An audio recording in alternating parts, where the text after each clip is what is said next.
It's the Health in the Real World podcast. It's time to start the show with Chris Janke as your host. Here to give you everything that you need when it comes to fitness strategies. We keep it simple and easy. It's your roadmap to get healthy. You don't need equipment and you don't need a gym. Just the right strategies to get you fit and trim. Hello and welcome to Health in the Real World. I'm Chris Janke. I'm here today with Matt Peale. Matt's a second-time guest here today on the podcast. Matt, how's it going today?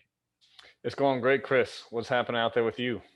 Not too much. Well, as you saw, the sun was out and now it just went away again. So I might be shivering during this interview. We're in like the tweener, sunny California, right? That's right. That's right. So I love this topic. We're going to talk today about men's health, specifically men over 40. And I just had a birthday last month. I just turned 41, so I'm in that category. Me too. You as 46. well. So, yeah. 46. All right. So we're the poster children of this topic. So talk a little bit about, there's the muscle. There's the bicep shot. All right. That's right. That's my first. I've done about 100 episodes of this podcast. That's my first bicep shot. So there we go. Well, I'm glad I was there for you for it. So as you mentioned, June is Men's Health Month, and you want to talk a little bit about Alzheimer's, dementia, how we can kind of keep sharp, keep our brains healthy, keep our bodies healthy. Yes, absolutely. I think it's all really related because what we do now in our 40s really sets us up for us 20 years down the road. And I know when we're young, we're indestructible, right? When we're in our 20s, hey, we can do whatever we want. It doesn't affect anything. Right. We get into our 30s. Or so we think, right? We think, right? We get into our 30s and life kind of catches up, maybe, receding hairline here, and then the waistline gets a little bigger down there. But we're still like, I'm not that. I can handle it. And then the 40s, sometimes we get a smack like, oh, wow, I'm there. I'm quote unquote middle-aged. And what have I been doing the last 10 or 15 years to myself is now really kind of coming to fruition. For some of y'all that are out there maybe watching and listening, look at your high school classmates. Look at yourself. I mean, how do you compare to then? Obviously, we've aged a while, but how much have you aged? Man, when I went to it was just, I think, my 10-year reunion. So I was like 28, 29 years old at the time. Woo! Some guys had already gained a good 75 pounds. It was crazy. I could not believe it. And at that point, I still felt, I was the trainer and I still felt kind of indestructible because I was working out every day. At 41, I definitely feel 41. And, you can be a fit 41 or like you fit 46, but I don't feel like I'm 30 anymore. Do you feel like that at all? Like some stuff is kind of changing? It's definitely changed. I can feel a difference in my strength. I don't like to admit it, but it's true. Luckily I was able to back up to bench pressing 225. I can Squat 315 again. Now I'm not necessarily doing 10 reps of it, but at least I can get it done. So how did you get back up? So you dipped down, did you get injured or did you just take a break for a while or COVID hit you guys? I mean, what happened? No, I changed my workouts. I didn't go as heavy, and maybe again, I fully admit I wussed out probably, and just if there's not a spotter there, well, I just won't go as much, or maybe we got some new equipment in, which is pretty awesome, some hammer strength. So started working with that, but that's not using a barbell. At the end of the day, it's still not a barbell. It's still not dumbbells. And I would just, like anybody else, hey, we're all human. We give ourselves a break. Okay, I don't need it. And then you get underneath the bar and maybe I put 185, like, oh, why am I struggling at this? I shouldn't be struggling at this. Right. So, what do? We go back to science, right? And progressive overload. And just like anything else, look, trainers aren't indestructible humans. So it happens, and we got to follow the same process that everybody else does. Yeah, absolutely. It's funny, going to progressive overload real quick. This is a concept that as a as a trainer, I didn't touch much because for the first probably 10 years of my career, I was just doing like stretching and core work, right? So it was, there's a little progressive overload, like, all right, you can do a plank for 45 seconds. Next time, let's do a minute. But I wasn't really thinking in terms of adding weight to the bar each time until about 5 years ago. And that's when I really started gaining strength. And it's funny, as much as I knew intellectually the concept, it was amazing going through it, because over the course of about 18 months, my numbers just kept going up, kept going up, kept going up. And it's really kind of like an easy, boring process. It's like, okay, well, last time I did 180 and I did all my reps. And so today I'm going to try 185. And it's just like easy. And your body's like, yep, I got this. And pretty soon, like you said, you're doing 225, and maybe eventually do that for reps. And but it's kind of like a slow, boring process, right? It absolutely is. You know, and I use it with my clients of all ages. And as we, again, we're talking about us now, when you're in your 50s and your 60s, maybe I won't be benching 225. Maybe I won't be able to put 3 plates on the bar and squat, but we can still use the progressive overload to still push ourselves and challenge ourselves, whatever situation we're in. And it's not just with guys, it's also with females. I've some female clients in their 60s.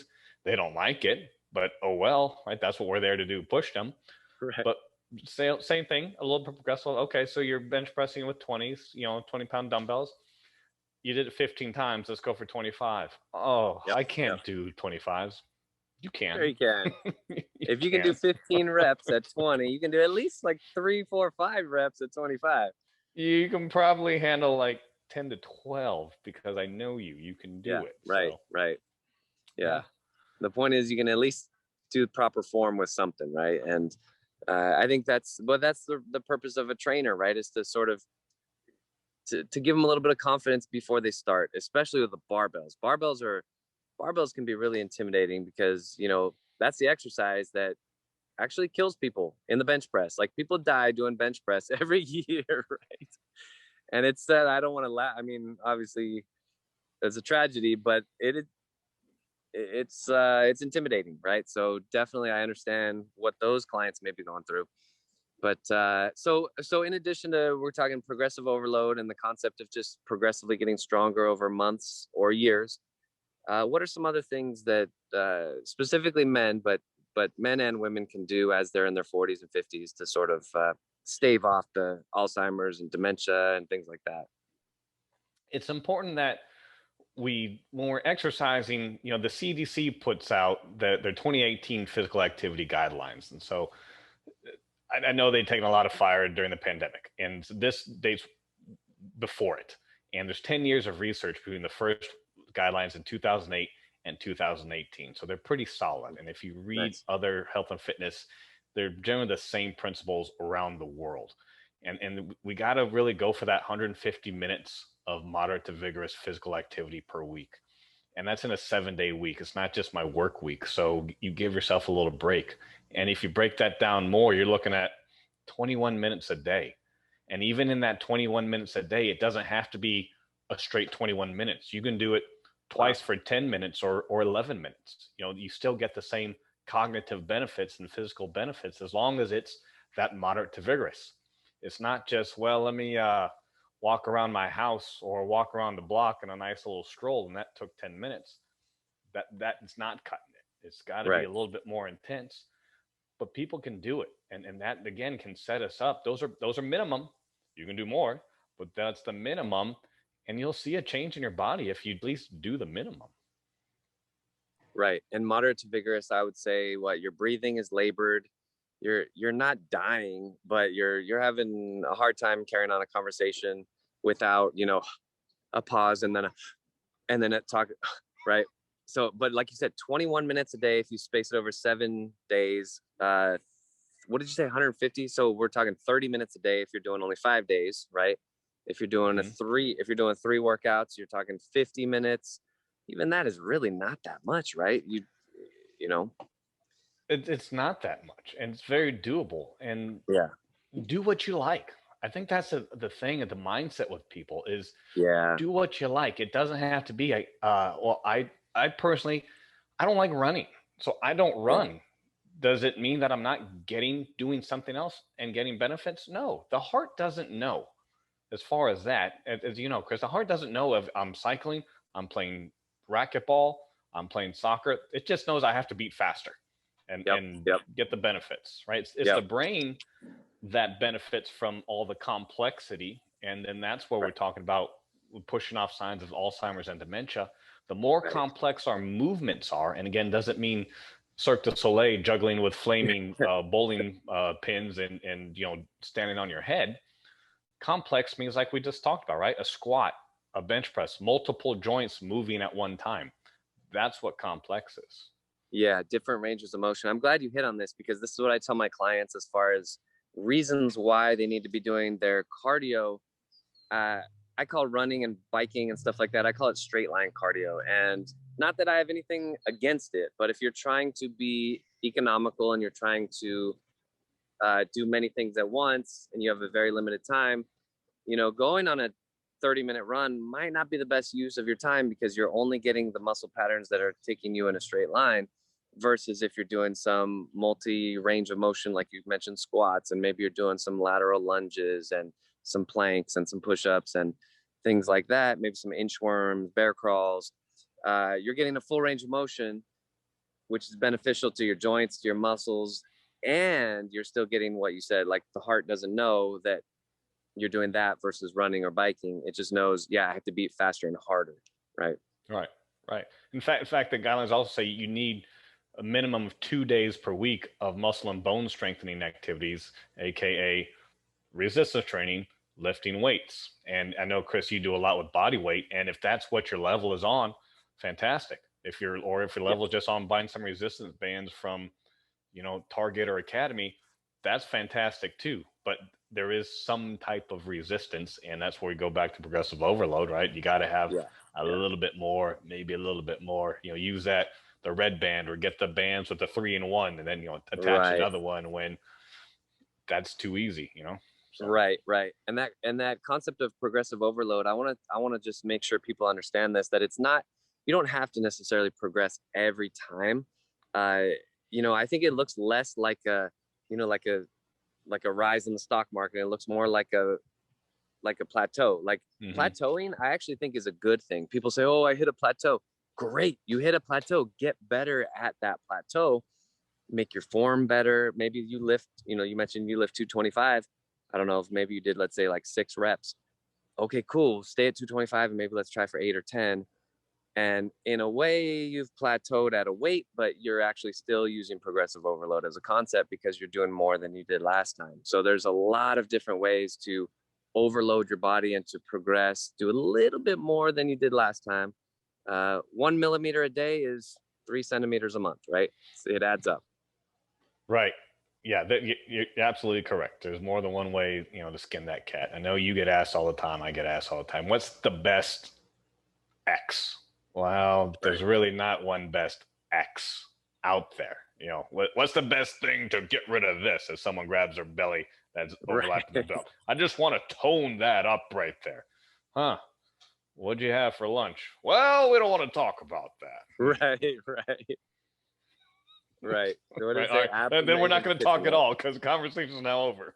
Yeah, conversation's over because there's a lot of different ways to get rid of that, and the number one way is to change what you're eating, right? Usually.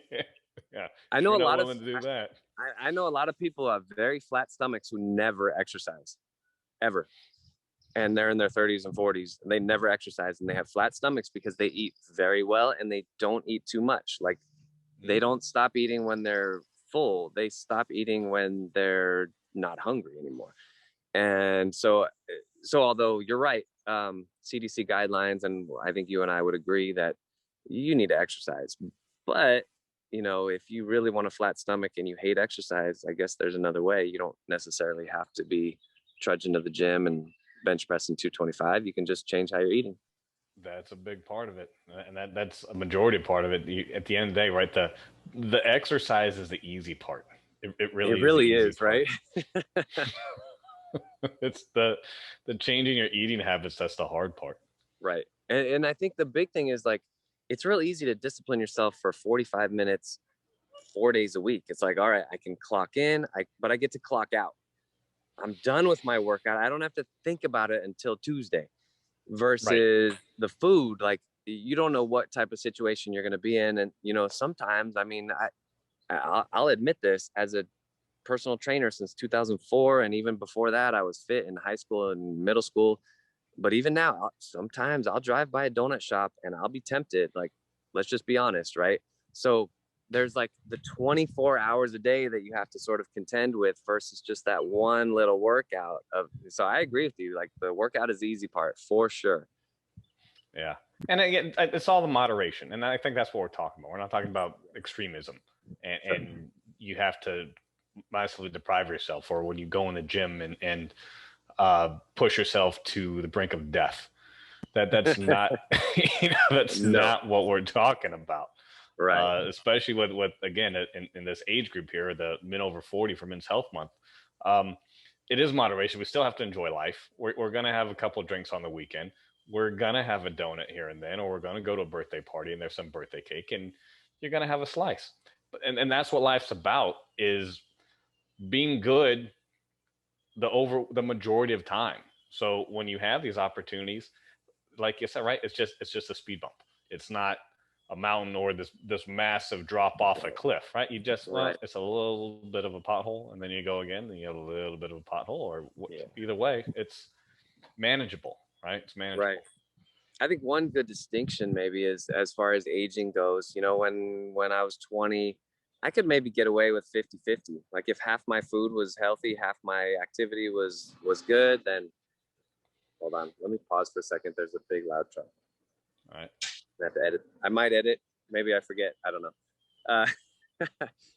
Whereas now, right, maybe it's 80-20, or maybe I have to be 95-5. Maybe I only get 5%, because I think, I don't know if I'm speaking for everyone, but definitely with myself, I have to be a little bit tighter. I have to hone in a little bit tighter. I can't do the 50-50 thing anymore. I can't eat a whole pizza today and tomorrow and the next day. And, my cheat meals, as they call it, have to be much smaller, much tighter. But I can choose to enjoy those more, and I don't need as much as maybe I used to. Yeah, true. And you're right. That's the modern, and our bodies change. We can't do that anymore. It's where our lives have changed. We can't stomach that. It hurts a lot more. I was even talking to a new client who's 22-year-old male. Just started him yesterday, and he wants to gain weight, but he sits at home all day, on the computer, because that's what his job is. And we're going over what to eat, and I said, still, stay away from the fried, trying to stay away from that. He goes, chicken nuggets. My belly kind of hurts after I eat things like that. And I was like, whoa. That's fantastic to get them to connect those two. Like, all right, cool. Like, just become very aware. Stop eating it. That's good that he feels like, because sometimes, sometimes you don't eat enough to really make yourself sick, but it's almost like I have a couple friends when they were growing up and their dad smoked. And so they would like steal one of their dad's cigarettes and they would smoke it. And the dad caught them and made them smoke the whole pack, right? Made them so sick. Heard that. That they never, I'm pretty sure it worked. Yeah, they don't smoke anymore. So I think it worked. And it's almost like that. So your client, he already feels it. He already feels the difference. But I think some people, they don't feel bad eating chicken nuggets because maybe they don't eat enough, or maybe they're just not listening to their body. But definitely feeling that negative feedback is a good thing, because now he's connected that he's less likely to eat those fried chicken nuggets and hopefully more likely to eat clean food, right? It's easy to gain weight in our society. Like, we have so much food. It's crazy. We have an abundance of food, of healthy food too.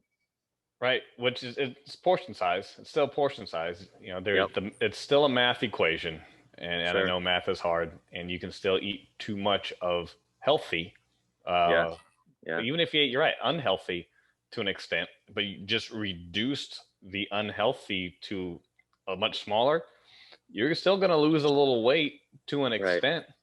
Same thing with, alcohol. Another client, she's in her 50s. And we're going over her stuff, and she's saying, I drink a bottle of wine a night. And I'm like, a bottle of wine a night? I mean, you trashed every night. You better cut out a whole meal then in order to balance out those calories, right? Yeah. So, that's where the nice little thing right here called Google at your fingertips. Yeah. You can show this is how many calories in a bottle of wine. Or per glass, do the math. That's what you're having every night. And they go, oh. Yeah. And then those of you who are going to give the excuse of, I don't have Google, I don't have access to that.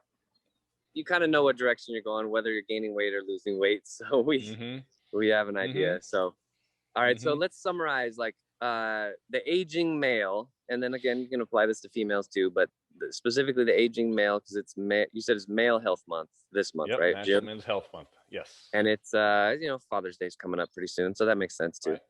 Right.